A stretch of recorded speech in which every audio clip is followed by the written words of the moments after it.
The second problem is let G be a finite piece group of order P to the n. So for now, you can just say it's finite group of order P to the n. Show that for all k between 0 and n inclusive, there is a subgroup of order P to the k. And each subgroup of order P to the k is normal in a subgroup of order P to the k plus 1 for all appropriate values of k. And finally, number 3 is a generalization of problem 1. We go from direct products to semi-direct products. We do the same thing.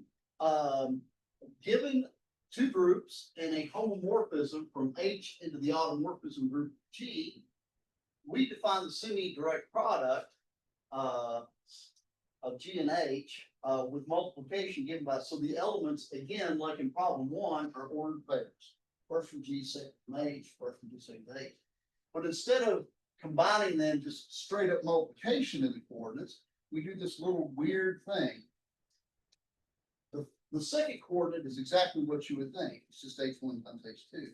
The first coordinate does a little dance. It is G1 and not times G2, it's phi of H1 and G2. Now remember, this is a homomorphism from H to the automorphism G. So phi of H1 is an automorphism of G. So this is an automorphism that does some little twisty twist to this, then you multiply by G1. This looks totally crazy. I mean, are you even sure that this is actually a group? Is this operation associative, for example? Show that the semi-direct product is a group. What is the identity? That's not so clear either, but this actually does work. A lot of familiar groups turn out to be semi-direct products. So in part B, for an appropriate groups G and H in a homomorphism phi from H and dot G, so you should find all these things.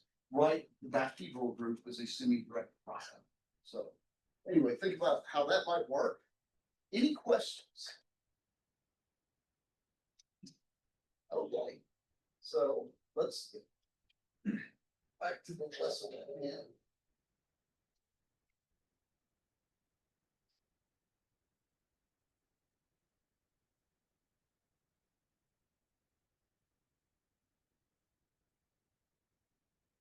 Okay, the last thing we were doing is we were talking about group actions. Now, we did a group acting on itself. Here's a way that you can generalize a group acting on itself. Here.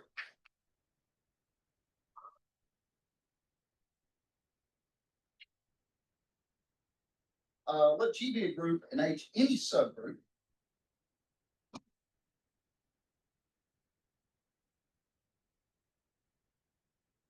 And H and G. Subgroup.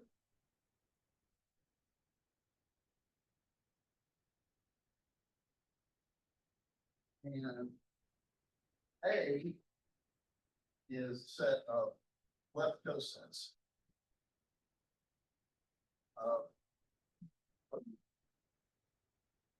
I don't care whether H is normal or not. It's just the left cosets. I am going to act on A by left multiplication. So suppose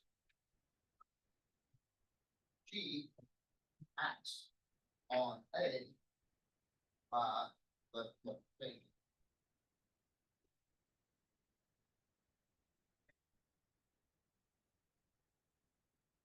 I'll put it really clear what I mean by that.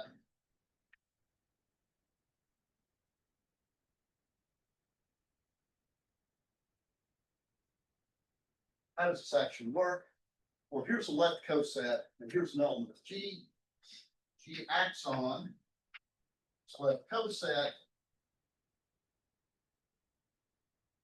by left multiplication. That's it. Right.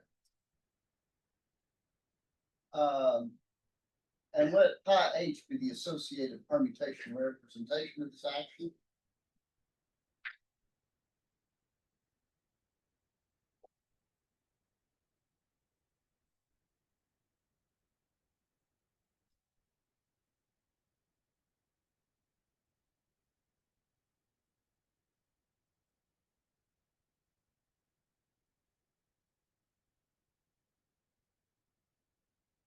you talk extensively about, what this is. What you do is you just take every element of G and look how it, just take an element of G and see how it acts on every left coset, and that gives you a permutation of the cosets. And so for that G, you get that, associated permutation. Following the whole.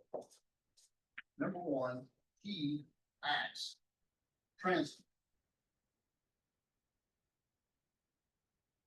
Okay. Number two, stabilizer of G of H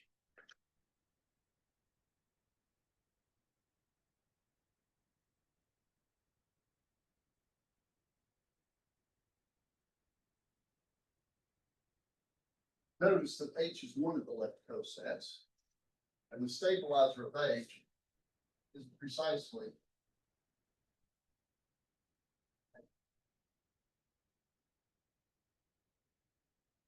and three, the kernel of the action is fault.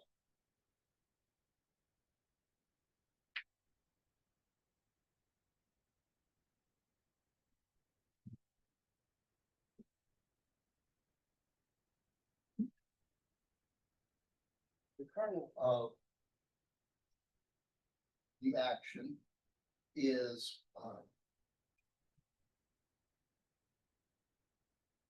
this way, kernel. It's the kernel of the permutation representation, and I'll say this X.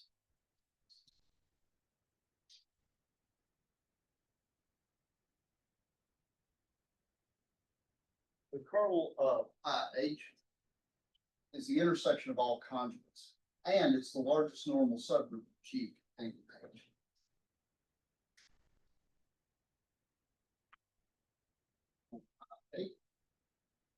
It is the largest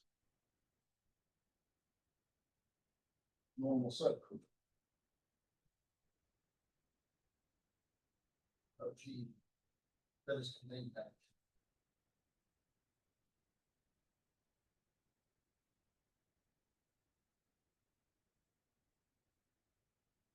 Okay, so let's go through this. I think this is actually one of the things that I think is useful about proofs. Is I think that doing the proof here will kind of help us wrap our head around what's going on here. First of all, I want to prove the first statement. That is GX transitively on A. Can somebody remind me what that means? What does it mean for a group to act transitively on a set? There's one orbit. There's one orbit, right? That's a good way to put it. There's one orbit. Also, another interpretation of that is if I have two elements of the set that I'm acting on, call it A and B, there's some G that takes A to B. Right? That's what it means to be transitive. So let's see. Let X, H, and Y, the elements of A. Remember, A is just this collection of left cosets. Can somebody tell me what's something? Let's say that I want to take this to this. Is there some what acts on XH and ends up YH? Wires. Yeah.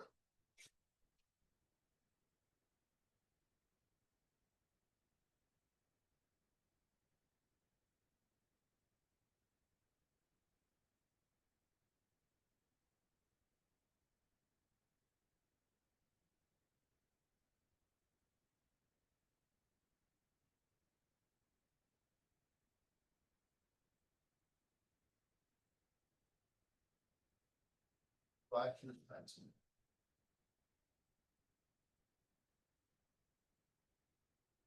Only one orbit because if give me two left cosets at random, I can find something G that kicks first to the second. Okay with that? Okay, what else we got?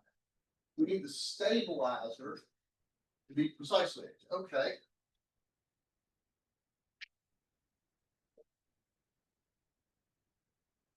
Well, certainly A consists of all left cosets. This is one of them, and it's the one that we care about. if H is in H, then A equal to A. So H is contained in the stabilizer.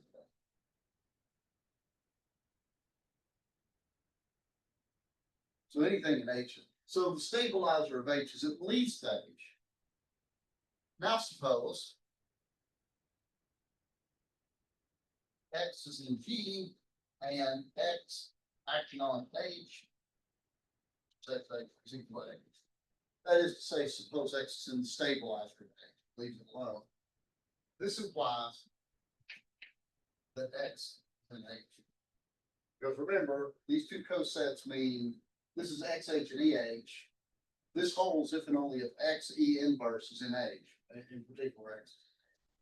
So, do as a step. Well, now, how about the kernel of the permutation? How about this business right here? The largest one, so. Well,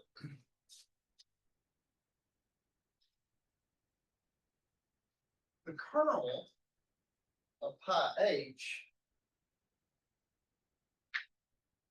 the kernel of this permutation representation, remember what that is? That's the homomorphism that takes G into the permutations of a set of cosets by taking the element G and seeing the permutation it induces. The kernel of this is the set of G and G that leaves every left coset alone, right? Actually, I'm going to start here.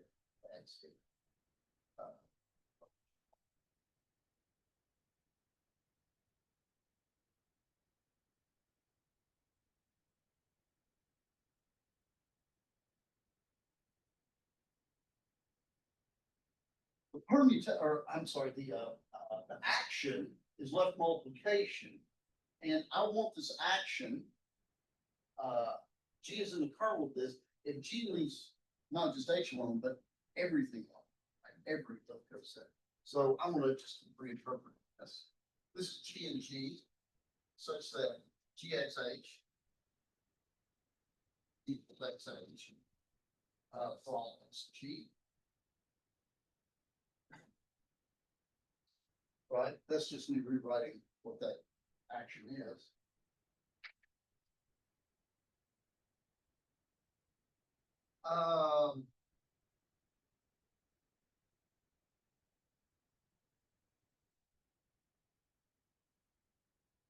Except for this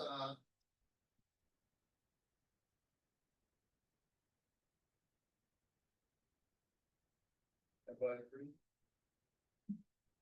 So what does this mean? It's everything in G such that all conjugates of G times H is in H. Now, if these two cosets are the same, what does that mean about this? G is in H. Good, it's in H. That means it's normal. What is that? That means it like that's normal in G. No, it just means the conjugation's in H. So, I mean, let me- that means it's in so H. this is the set of G and G such that X inverse GX is in H for all X. And the kernel is normal in G. Normal in H. That's great. Everybody will keep it simple. So this is the set G and G such that G is in X H X inverse. Now I've pointed to the sets here, but this means that GX is XH, and this means G is equal to XH X inverse. So in particular, G is in the set for every X and G, right?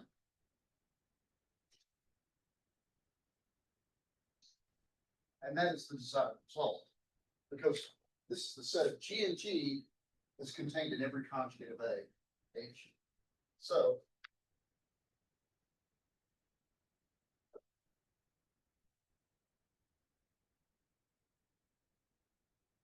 So it's contained in this for all G and G. So it's in the intersection of. Right. So that establishes that part. How about the normality? I did make some kind of statement about this thing right here is the largest subgroup of largest normal subgroup of G that's contained in H. Now, suppose N is normal in G and N is in A. Now, I claim that this kernel here is the largest normal subgroup, so I need to prove that N is contained in this this crazy intersection over here. So since it's normal,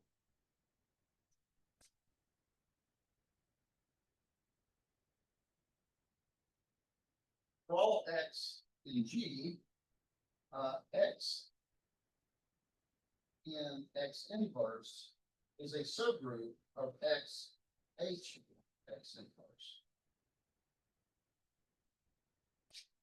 And this is, of course, N as well.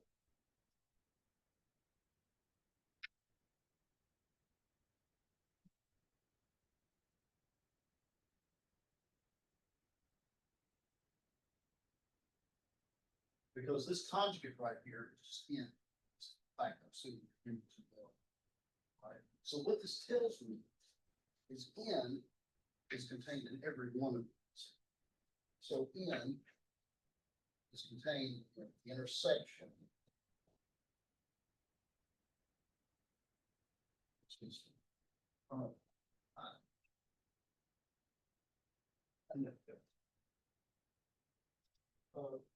Couldn't there be another the intersection that would be important?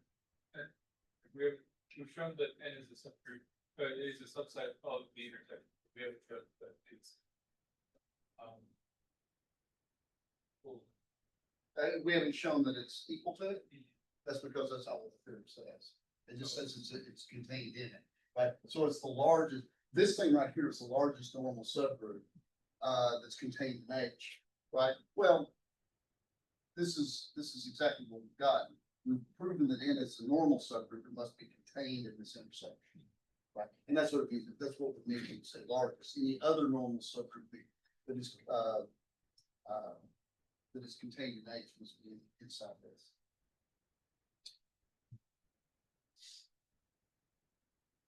Okay, other questions?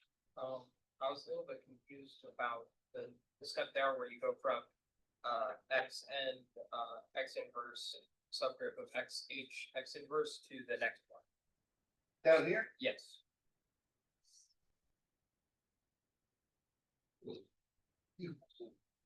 Because that's a conjugate of N and it's. Oh, and it's normal, yeah. Yes. So for the kernel private, is that like, is the one element that's not in there X inverse? Because that would just make it H, which is not XH. Well, I mean, it depends, right? So, for example, what if XH equals H, right? I didn't say that couldn't happen. Oh, Right. okay. But yeah, in general, that you could find something that way in a more general sense. Okay, here's how this group actually worked with all this business, right? A was the set of left cosets. And G acts on X, A is GXA. Right? Now, H was any subgroup of G.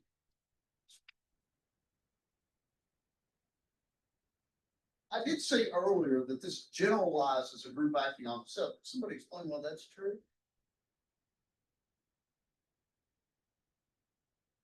What's the easiest subgroup of G that you can think of? I can do two. The identity set. If H is equal to the identity, then this is merely left multiplication action of G on itself.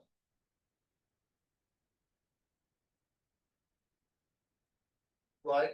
Because this is like the if this is just, if H is the identity, then every element of G is its own coset, right? And so if H is the identity, I can just sort of forget about that and think G acts on X just by left multiplication. Now, why do I make that silly little observation? Well, I make that observation to point out, this is what I meant by saying this sort of generalizes multiplication action of G on itself, but it also gives the following theorem that I promised. This is called Cayley's theorem.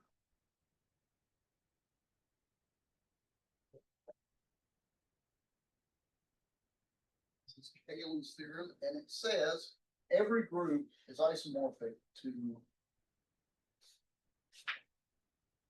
any group is isomorphic.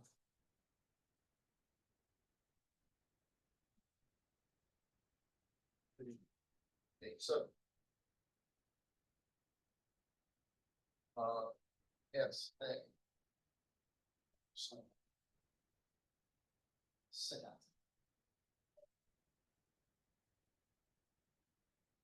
I promised you this earlier. So if I walk up to you on the street and I give you a group, you can realize this group as a subgroup of some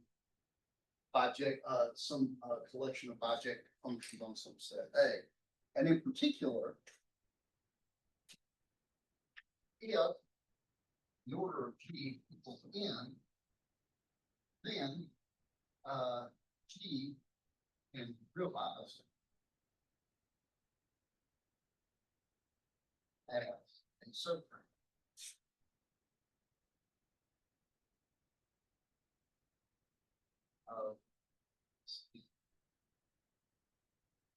So if I have a group of 10 elements, I don't care what that group looks like, I can put it inside S10 somehow, right?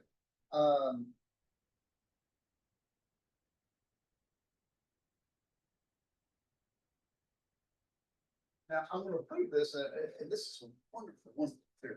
It's a nuclear weapon. Proof.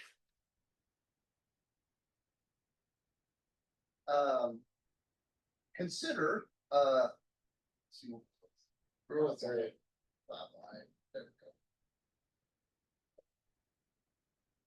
Apply the previous theorem, 518, with A is the identity subgroup.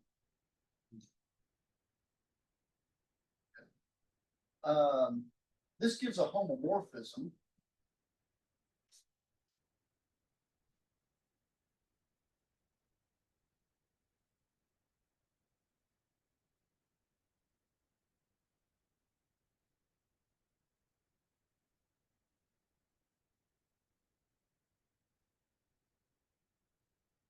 Because now, remember, in the previous theorem, my set A was my set of left cosets. Well, now, since H is the identity, my set of left cosets are just the elements of G themselves. Right? So we're going from G into the symmetric group on the set G. This is, I just think G is a set here. I forget about its group. But my group G goes into the permutations of that set G. And here's the important thing, the kernel,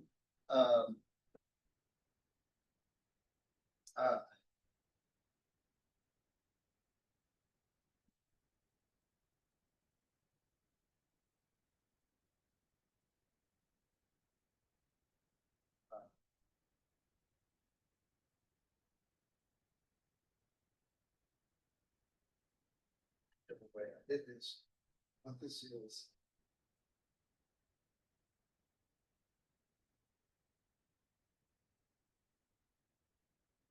Kernel trivial. So. And is isomorphic to image.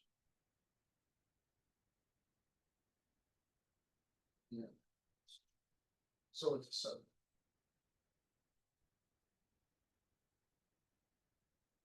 And of course, from this proof, it immediately follows that if G has n elements, then that SG is basically Sn. So there's Cayley's theorem. You can put any proof inside a permutation. Now, sometimes this is bulky and stupid. So let's suppose I walk up to you on the street and I give you S5, right? That's my group. Can S5 be realized as a subgroup of a permutation group? Yes, it can, because it's already S5, right? There it is. Nothing to do. It's already a permutation group, right? What Cayley's theorem says is I can realize S5, which is G, as a subgroup of S120, right? And yes, you can do that, but why would you? It's a huge waste of your time, right? Example.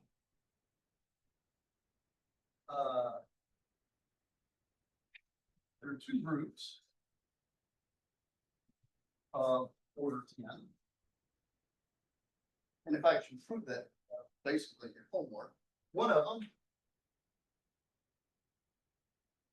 is Z10.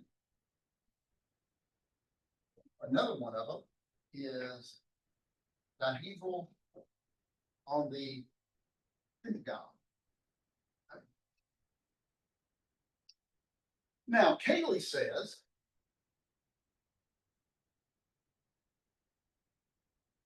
that we can realize these both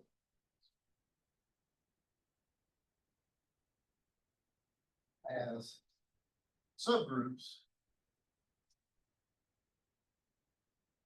of S10, right? Because there's 10 elements, right?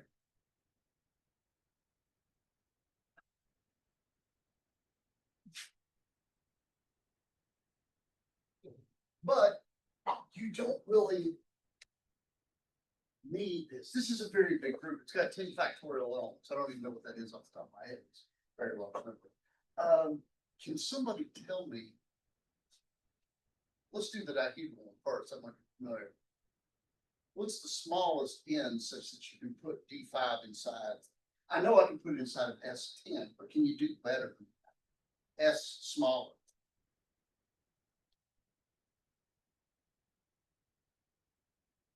That's fine. You can put it in S5.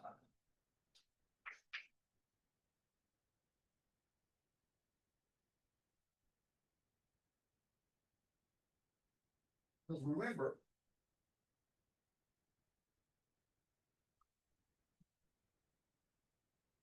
the rotation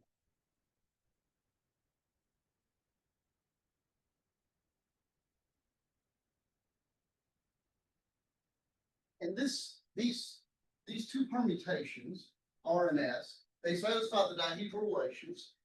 SRS is R inverse, so we're not.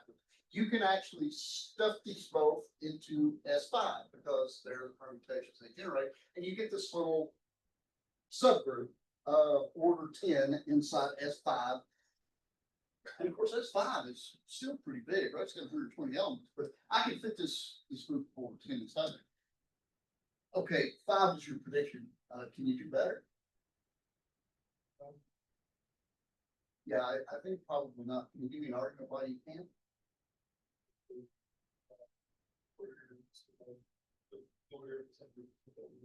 I don't know much, but I know that D5 has an element order 5 S4, S3, S2, they don't contain an element order 5. So I'm out of luck there, right? So you've truly done it as well as you can, I think. Yes. What were you saying about S5 and S120? What? It was, Order one. oh, okay. Are you good? Or it was for Casey's. You said like S5 can be an S120 because, but like S120 is like a really big. Well, SN is always in SK if K is bigger than N. It's always a subgroup. Because all you have to do is forget about the bigger numbers. Right. Does K have to divide N though? Or not does for it symmetric groups, no. Okay. But of course, the orders do divide, right? Because if n is less than k, then n factorial divides k factorial. So how about this? Z10.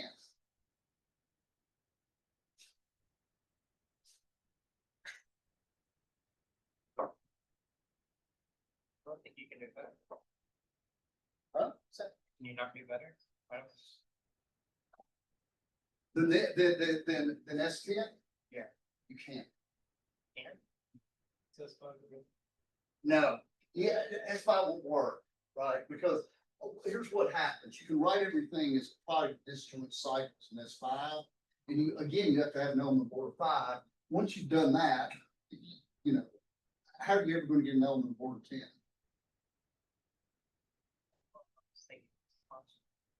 I guess you did a different thing. I think the best you use S7.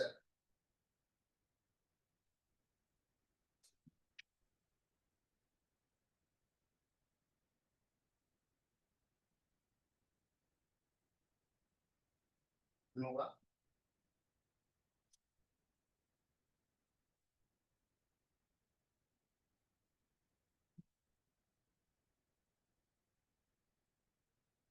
That element has to have order 10, because those are two disjoint cycles, the least common multiple is 10, all right?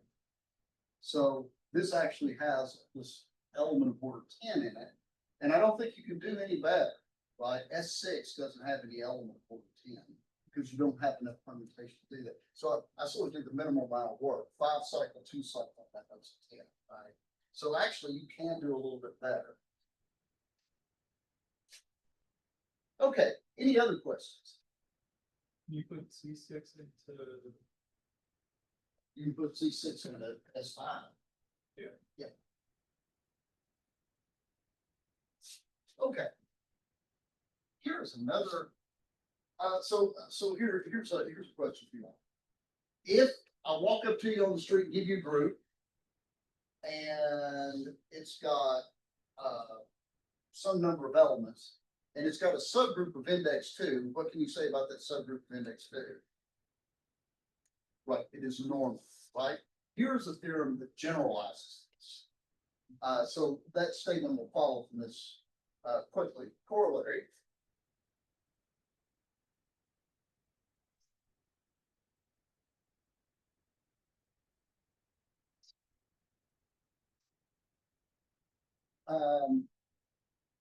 Let G be a finite group and the order of G is n.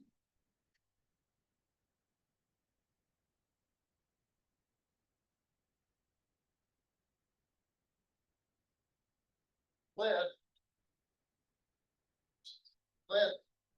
P be the smallest prime such that P divides n. So you've got some group, some order. Suppose the P is is the smallest prime that divides n. Now, I'm going to emphasize this word if there exists in P a subgroup with the index of n and G being P, then n is normal. So if I have a group and it's got some order, if P is the smallest prime that divides that order, and if there's a subgroup of index P, that automatically has to be a normal subgroup, right? This is why subgroups of index 2 are always normal, because there is no prime smaller than 2, right? So if you have a subgroup of index 2, there's no prime smaller than that, it has to be normal. But if, for example, I have a group of order 105, smallest prime that divides that is 3, if there is some subgroup of index 3, it has to be a normal subgroup. Let's see why this is true. And this has some themes that were in that SP physics we have in homework for this week. Suppose H is in G. Or-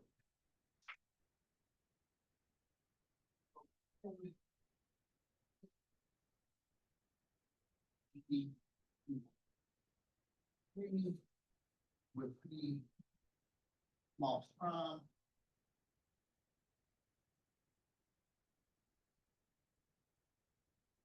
But your I would say is N. Let pi H be the permutation representation. Well, let's let A equal the set of left cosets of N and G. And notice there are P of them.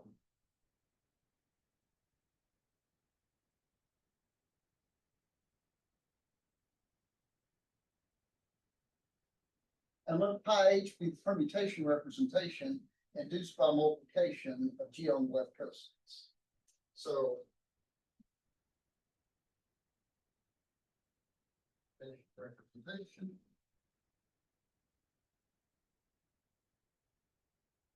Induced by G acting on a left multiple.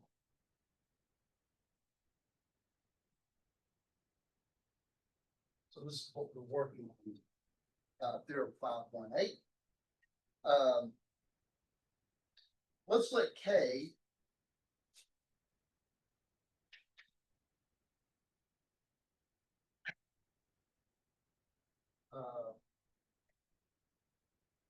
I want to call this, my bad, I cheat my notation on myself. I want to call this pi n because I'm 10 instead of H. Now, let me also remind you that this is the plural of homomorphism. So it's normal G. Right? And we'll let little k equal this increment. Of course, K is the intersection of all conjugates then. In particular, in itself is one of the conjugates. So K is a subgroup of n. And we'll let this index K and N be little k. So now that I've kind of set that all up, notice that the order of G, well, actually, G minus K.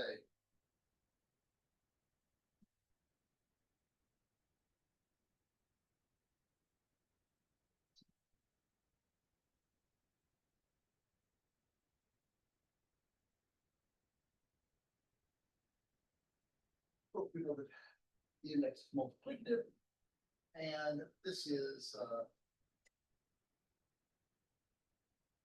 P times K. Because this thing is P, this is K. And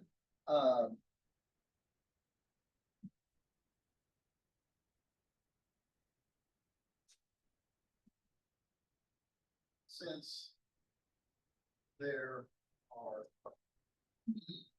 left cosets of N and P, G mod K is isomorphic to a subgroup of SP. Right? Let me give you kind of a little justification for that. You have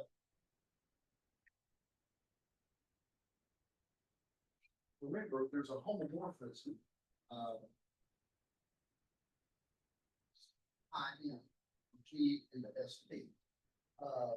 G because it acts on the set of left cosets, and SP in this case because there's exactly P left cosets, right? And so you're permuting E of these cosets. And so this means that G mod the kernel of pi n is isomorphic to the image.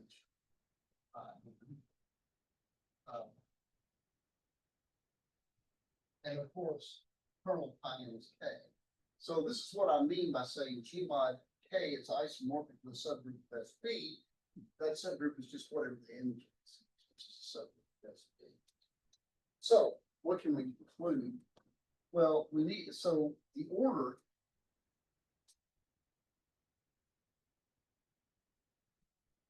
divides SP. The order of SP, which is P thing.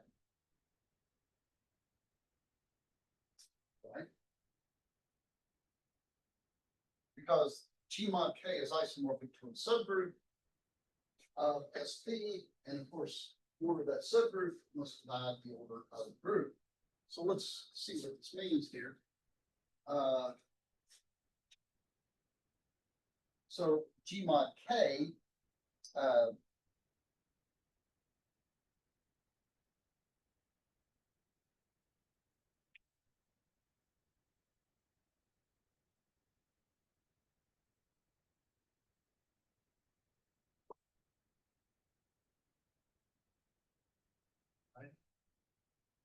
because this number right here must divide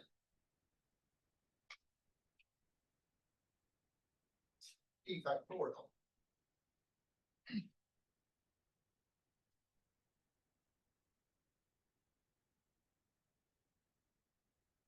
Pressure. But any divisor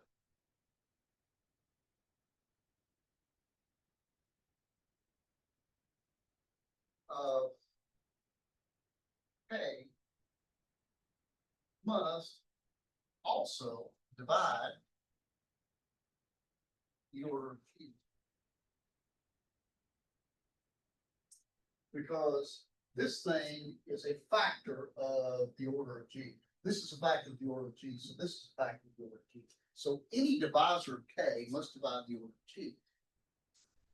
But all primes that divide H are dividing A.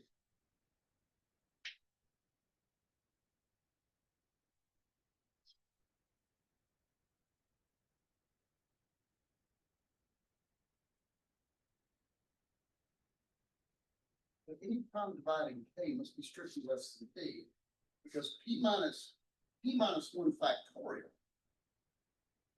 The only primes that divide that are primes that are less than P. Do I agree with that? So any prime that divides K must be less than P. But P is smallest prime.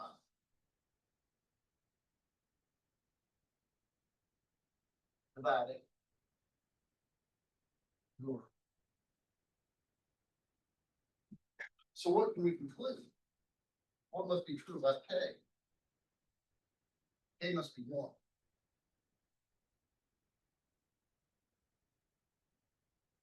And what does that mean? This is the index of K and N. So N is equal to K. So K is a kernel, so it's normal. And G, so it is normal.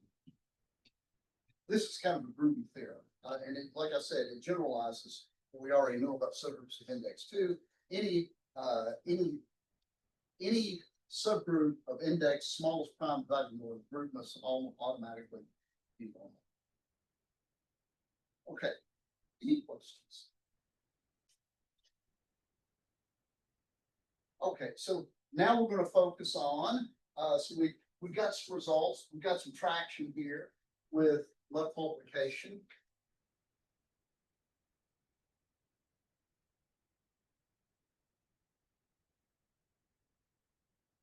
Conjugated action and classical. Wait, actually, a quick question about that. Sure. Earlier, well, it's actually right up there at the top with the index. Wouldn't you need that, in order to say that, the index of K and G is equal to that, wouldn't you need that, K is a subgroup of, N? And it is. Because K.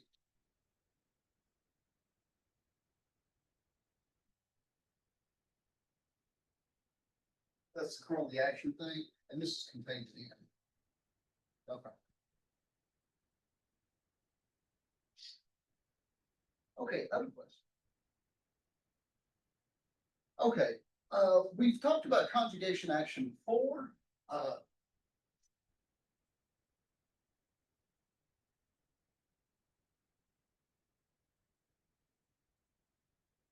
G on itself. So. But G, X, and T. And G acting on X is GX, GX. So here are my actions, perhaps a little bit more exotic. We talked about this last time, and I pointed out that, for example, if G is an abelian group, this action is rather silly because the action is trivial in the sense that G acting on X will always be X if the group is abelian. If the group is not abelian, you get more interesting things going on. So here's kind of use this terminology.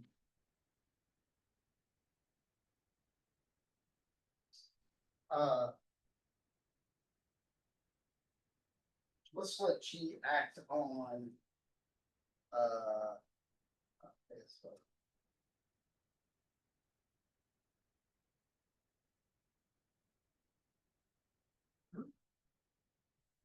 And A, B, and D. We say A and B are conjugate.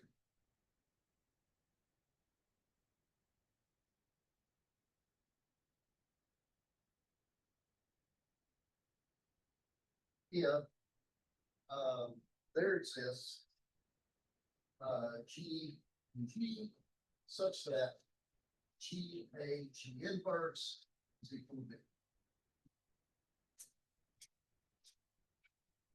And I'm going to go a little bit further and say that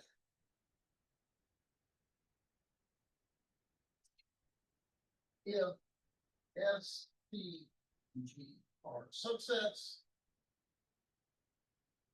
and you can assume that they're not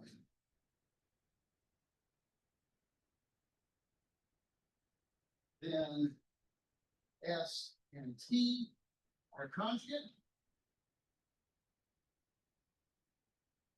If there exists a single G and G such that GS, G inverse, and let me remind you what this is. This is GS, G inverse, as S ranges through set F's is equal to. So we say to set your conjugate if every element in here, once you look at all the conjugates by G, the elements of S, it reproduces for you the set T, maybe in perhaps some different order.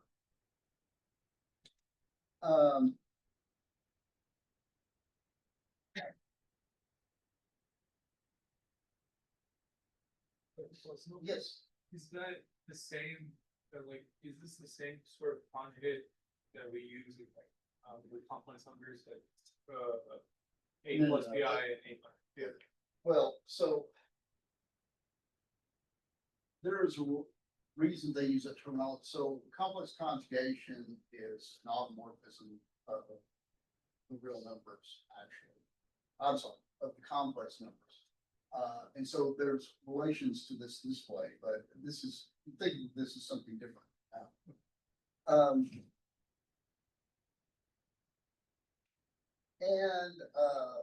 Let me finish up this here. We can talk about next time, and then we'll grab a famous class equation. You should probably work out that the notion of conjugation is an equivalence relation. So if two elements are conjugate, it forms an equivalence relation. Let S be a subset of G. Group. We'll say S is a non-empty subset of G.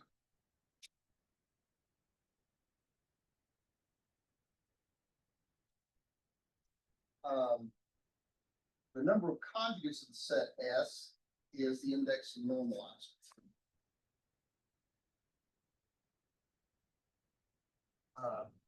Of conjugates.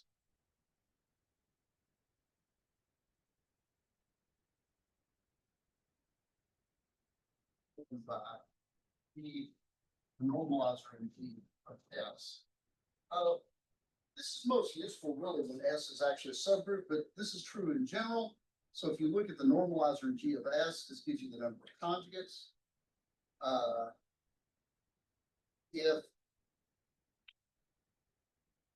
S equals a single number or a single element, then the number of conjugates of X is equal to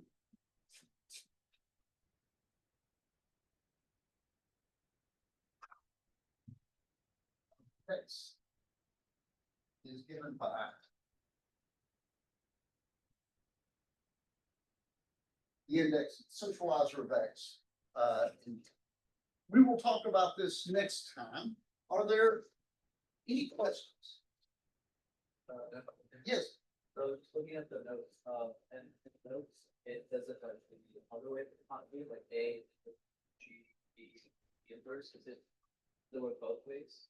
You say- Oh, and so I did the G inverse first? Is that Uh, what you're saying? No, there, like up there where it says G inverse equals B, it's instead A. Oh, did I do A equals G? Yeah, actually, because it's an equivalence relation, it doesn't matter, but you can prove that. Okay, y'all have a good one.